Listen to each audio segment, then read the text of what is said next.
This is Andi Purewal for Boxing News. I'm joined by Matt Macklin out here in Saudi Arabia. Matt, always good to see you. How is life treating you ahead of knockout chaos?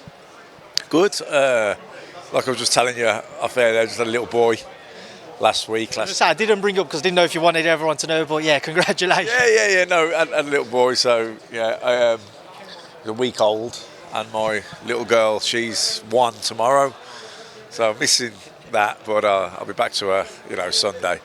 Listen, couldn't miss this either, you know what I mean? So, Morris is right. No, look, he's all good and healthy. Everyone's good. My mum's helping her, and I get to come away and work hard. You fancy does that Zoom off the table in the doghouse when you're back home next week? Oh, that's it, like here, bang. Matt, here we are, the return of Anthony Joshua, an active Anthony Joshua, 4th fight in 11 months. How key and pivotal is that for him to continue to be as active as he is and build on what was the most impressive performance against Otto Wallin for probably 3 or 4 years, most people have said now? Look, it's massive. I've been saying it for a couple of years now about how, to various people, friends, boxing's, the inactivity of fighters is probably the single biggest problem in the sport. But what it is, I don't know how it turns around. Like you got prospects talking about how they want to be busy this year and box 4 times. Prospects want to be busy boxing 4 times.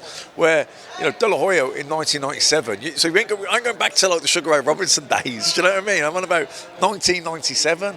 De La Hoya was world champion. He boxed 5 times. It's like. And that's no wonder he became a superstar, because he boxed 5 times. So there's the promotion before the fight, there's the night of the fight, there's the after, the week after talking about the fight. Then he's out again. That's momentum. That's how people are built into stars. He boxes, twice. Listen, some of them aren't even boxing twice a year. If you're scheduled to box twice a year, if you get an injury or your opponent gets an injury, you get put back. But what it is it's funny, and I don't know how you solve this, but because there's so much money, more money in the sport now, and people are getting paid big money for these big fights. And then listen, if a bricklayer goes out to work, he's got his rate, what he wants to, his market value, hasn't he? His market rate. So they think, well, that's my rate, that's what I want to earn. I'm not going to fight for less than that. But in order to earn that kind of money, it's probably got to be a pay-per-view event, or it's probably got to be at a football stadium. Like, these things take a lot of organising. They take a lot of putting together. The meetings with, okay, Wembley's good that day, but Sky can't run pay-per-view that day because it clashes with whatever. So all these things, we can't get hotels or, whatever. There's loads of things. So that's why fighters aren't boxing very often. But I think it's hurting the sport and it's hurting them. You look at Joseph Parker, and he's been busy. And you see him fight Wardley, he was sharp. It's no secret. It's not, you box regularly, you stay in the gym, you stay fit, you stay sharp, you're going to box well. You box Deontay Wilder 1 round in 2 years. How are you going to be sharp? It's impossible. It's a difficult thing to find the balance for, because how do you actually go about trying to get the message through to fighters that the activity is key, and especially at a high level, like you've seen with AJ, 4 fights in 11 months, Parker, something similar going into that Wilder fight. Do you feel like maybe fighters coming through now, they are just basically a little bit more spoiled in terms of the finances involved? Well, it is, but you can't blame them either. Like, why, if you're earning whatever, why do you want to take a fight for half that amount? And your manager in your trainer says, no, but it's good to stay sharp. And you go, okay, yeah, but, what if I break my hand? Or what if I get cut in that fight? And then I don't get the fight where I'm getting the big money. Do you know what I mean? These are things, people think, I'd rather just wait and do a bit of an extra long camp. But what's happening is fighters nowadays are underfought and they're overtraining, get injured. So, and then you think, well, they're overtrained because they've got so out of shape because they've lost the motivation to train because they haven't got a date, and they lose focus. They get, they're young guys, aren't they? Mid-20s, late 20s, whatever, still young guys, mates going on holiday. Yeah, I'll come with you. Do you know what I mean? They get out of shape. So then they think, now I need 10, 12 weeks because I need 4 to 6 weeks to get me to the stage where I'm ready 6 weeks, do you know what I mean, to start sparring. So it's a vicious cycle, and I don't know what fixes it, because you can't tell. It's hard to tell a fighter with any good conscience yourself, even as a manager or a trainer, to take a fight for much less money, knowing that, yeah, he should win it, but it's not. You don't know that he could easily clash their heads. He could crack him on the top of the head and get injured, and then miss the fight where he's going to earn a lot of money. So it's not an easy solution. I don't know what. There's no obvious solution to it, but nonetheless, we go back to what we initially started with the conversation. Joseph Parker boxing 4 times in a year. AJ boxing. AJ looked sharp in his last fight, right from the start. Very first round, come out, bang, jab going, draw straight right hands to the body, centering confident. Because that's another thing when you're boxing regular, you're not as nervous. You get going a lot quicker because your confidence is good. Where you haven't boxed for ages, butterflies in those changing rooms, and it might take you a few rounds to get into it. Matt, just away from all things activity, because I'm aware of all your team kind of packing away all the equipment, I don't need to get left behind. The main event, what do you expect to go down? AJ's promised us a knockout. A lot of people are expecting the same, whether it be AJ or Ngannou. I think AJ should definitely win. He's a much more experienced boxer. Ngannou has only had one professional fight. He was very impressive in that fight. Fury was poor. I don't think Fury was mentally expecting anything like that kind of fight. He looked very ill prepared, and he was poor. Fury was poor on the night. That said, Ngannou was very good. His fundamentals, he did the basics really, really well.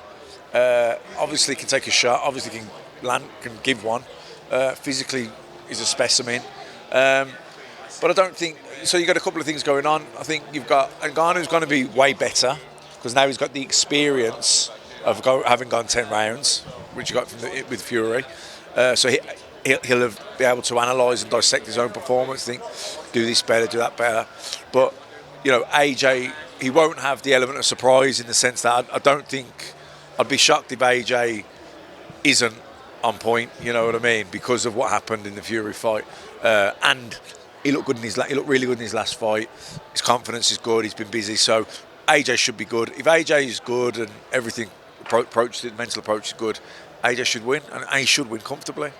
Matt, onto that co-main, Zhang Parker, one which has divided opinion throughout the build-up. Which side of the fence do you sit on? What is the difference between the two men? Yeah, it's a tough one to call, because Parker's, again, back to activity. He's sharp. He's in great form. He beat Wilder. He was a massive puncher. Obviously, Zhang's different to Wilder. Doesn't hit as hard with one punch, but he's probably more consistent. Physically, he's stronger. Wilder was all over the place. I thought backing off, didn't really. He looked like he'd only had one round in 2 years. Zhang's on a bit of a roll, isn't he? Solid, but he can blow up a little bit. Zhang, he can gas a bit. The Hrgovic fight, Hrgovic looked down on his feet a couple of times, and then a couple of times Zhang looked a bit gassed. Parker's he's a pretty well-conditioned fight, heavyweight. Good fights at a good pace, good movement. It wouldn't shock me if Parker outboxed him. I'm going to stick with the theme of heavyweight boxing. We've had a great fight announced for March 31st. Wardley, Clarke, British heavyweight title fight. What happens in that bout? I don't know who wins, but I can see it being a ding-dong. I can see it being a right ding-dong. Again, you've got Fraser, who's the, he's the one with the amateur pedigree. He's the one who's been boxing for all these years. He's got all this experience, the WSB, etc., etc. Wardley's only came in through the white-collar route, but you can't deny that he's got explosive power, he's got athletic ability, reflexes, speed, and he believes in himself, and he's actually the more experienced professional. Good fight, really good fight. I don't know, I don't know who's going to win that fight. Just a couple fights next month. I want to quickly get your thoughts on Haney and Garcia. Who comes out on top in that one? I think Haney. I think he's more on it. I think Garcia is a bit all over the place. Where I think, Haney to me looks like a guy who's a lot more got it together. He's focused outside the ring. I mean, as well, and that does matter. I know. I got one prediction wildly wrong about a while ago when I thought that Josh Taylor was going to beat Teofimo Lopez, and I based it because during the fight week he looked like he was on the verge of a nervous breakdown, mental breakdown. Lopez, his life was falling apart outside the ring. But some fighters can compartmentalise, and that can be happening. But they're able to get it together and put it to the side and focus and perform. Not everyone can do that. Can Ryan Garcia do that? Don't know. But Haney, to me, I think he's equally as good, if not better, anyway. And he's the one who just seems to be more focused. Speaking of Josh Taylor during that answer, his rematch with Jack Catterall a week after that fight. What do you expect to see in that one? I think first time Taylor underestimated Catterall. And he won't underestimate him this time. But also, I think he's got a lot more miles on the clock now. Been inactive, don't know where his appetite with the game really is now either.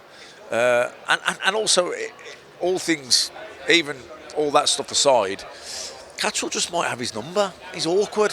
Jack Catterall, he's got that shoulder. He's crafty, he's a good boxer. Don't know, it's a great fight.